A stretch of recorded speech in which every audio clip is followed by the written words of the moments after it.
ഇന്ത്യയിലെയും പാകിസ്ഥാനിലെയും DGMOമാർ തമ്മിലുള്ള ചർച്ചയിൽ പ്രതീക്ഷയർപ്പിച്ച ഇരു രാജ്യങ്ങളും വെടിനിർത്തൽ ധാരണയ്ക്ക് ശേഷമുള്ള രണ്ടാം ഘട്ട ചർച്ചയാണ് നടക്കുന്നത്. ചർച്ച കഴിഞ്ഞ് 2:30 ഇന്ത്യയുടെ DGMO രാജീവ് ഗായ് വാർത്താസമ്മേളനം നടത്തും. ചർച്ചയ്ക്ക് മുന്നോടിയായി 3 സൈനിക മേധാവിമാരും പ്രതിരോധ മന്ത്രി രാജ്നാഥ് സിംഗും പ്രധാനമന്ത്രിയെയും കണ്ടിരുന്നു. പി ബസന്ത് വിശദാംശങ്ങളുമായി ചേരുന്നു. ബസന്ത്, ഇരു രാജ്യങ്ങളും വലിയ പ്രതീക്ഷയോടെയാണ് ഈ കൂടിക്കാഴ്ച നടത്തുന്നത്. കാലങ്ങളായി പാകിസ്ഥാൻ കൈവശം വെച്ചിരിക്കുന്ന കാശ്മീരിനെ വിട്ടുകിട്ടുക എന്ന ഒരു ലക്ഷ്യം കൂടി ഇന്ത്യക്കുണ്ട്. ഒപ്പം സമാധാനം പുലർന്ന നാളുകൾക്കായി പ്രതീക്ഷിക്കുന്നു ഇന്ത്യ. ഭീകരത അവസാനിപ്പിക്കുക, ഇക്കാര്യങ്ങളിലൊക്കെ ഒരു ഒത്തുതീർപ്പിന് സാധ്യത ഈ ചർച്ചയോടെ ഉണ്ടാകുമോ?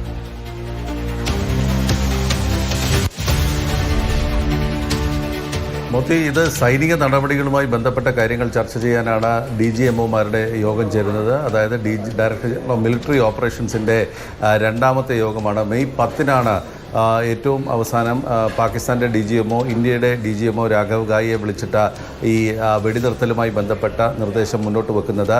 അത് ആ ധാരണ ബലപ്പിക്കുന്നതിന് വേണ്ടിയുള്ള മുൻ ചർച്ചകളായിരിക്കും ഇപ്പോൾ നടക്കുക. അതായത് അന്നുണ്ടായ വെടിനിർത്തലുമായി ബന്ധപ്പെട്ട ധാരണ മുന്നോട്ട് കൊണ്ടുപോകുന്നതുമായി ബന്ധപ്പെട്ട കാര്യങ്ങൾ മാത്രമാണ് ഇതിലിപ്പോൾ ചർച്ച ചെയ്യപ്പെടുന്നത്.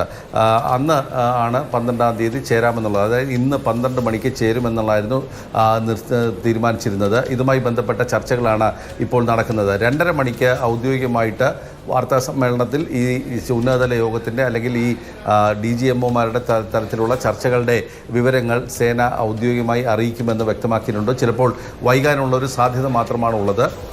സേനയിൽ ഇപ്പോൾ ഉള്ള സാഹചര്യം എന്ന് പറയുന്നത് അതിർത്തിയിലുള്ള സംഘർഷം ലഘൂകരിക്കുക എന്നുള്ളതാണ് ഇപ്പോൾ വെടിനിർത്തലുമായി ബന്ധപ്പെട്ട് ഇനി മുന്നോട്ട് കൊണ്ടുപോകാൻ കഴിയുന്ന കാര്യങ്ങൾ. അതായത് അവിടെ യുദ്ധസജ്ജമായ സാഹചര്യമായിരുന്നു ഉണ്ടായിരുന്നത്. ഇരു സേനകളും മുഖത്തോട് മുഖം നോക്കി നിൽക്കുന്ന ഒരു സാഹചര്യം വരുന്നു. അപ്പോൾ ആ സാഹചര്യം ലഘൂകരിക്കുക എന്നുള്ളതാണ് ഇപ്പോൾ വെടിനിർത്തലുമായി ബന്ധപ്പെട്ട ചർച്ചകളിൽ വരുന്നത്. അതായത് ഇതെങ്ങനെ മുന്നോട്ട് കൊണ്ടുപോകാം എന്നുള്ളതാണ് ഇപ്പോൾ വരുന്നത്. പക്ഷേ ഇതിന് മുന്നോടിയായി പ്രധാനമന്ത്രി നരേന്ദ്രമോദിയുടെ വസതിയിൽ സേനാ മേധാവികളുടെയും അതോടൊപ്പം ചീഫ് ഓഫ് ഡിഫൻസ് സ്റ്റാഫിൻ്റെയും പ്രതിരോധ മന്ത്രി രാജ്നാഥ് സിംഗും പങ്കെടുത്ത ഒരു ഉന്നതതല യോഗം കൂടി ചേർന്നിരുന്നു. അതിൽ ഈ DGMO തലത്തിലുള്ള മീറ്റിംഗിൽ എന്തൊക്കെയാണ് ചർച്ച ചെയ്യപ്പെടേണ്ടത് എന്നുള്ള കാര്യങ്ങൾ ചർച്ച ചെയ്യാൻ വേണ്ടിയിട്ടാണ് ഈ യോഗം ചേർന്നത് എന്നാണ് മനസ്സിലാക്കുന്നത്. അതിനുശേഷം ഇപ്പോൾ വീണ്ടും രണ്ടാമത്തെ യോഗവും ചേരുന്നുണ്ട്. അതിൽ ദേശീയ സുരക്ഷാ ഉപദേഷ്ടാവും വ്യോമ സേനാ തലവനും ഈ യോഗത്തിൽ പങ്കെടുക്കുന്നു എന്നുള്ള വിവരമാണ് വരുന്നത്. അതിനിടെ ഈ സംഘർഷം തുടങ്ങിയതിനെ തുടർന്ന് 32 വിമാനത്താവളങ്ങൾ അടച്ചിരുന്നു. ഈ 32 വിമാനത്താവളങ്ങളും ഇപ്പോൾ തുറക്കാൻ തീരുമാനമായിട്ടുണ്ട്. 15-ാം തീയതി വരെയാണ് ഈ സംഘർഷം കണക്കിലെടുത്ത് അടയ്ക്കാൻ തീരുമാനിച്ചത്. അതിൽ ശ്രീനഗർ വിമാനത്താവളവും അതോടൊപ്പം ജമ്മു വിമാനത്താവളവും തുറക്കാൻ തീരുമാനിച്ചിട്ടുണ്ട്. ശരി ബസന്ത്. പി ബസന്താണ് വിശദാംശങ്ങൾ നൽകിയത്.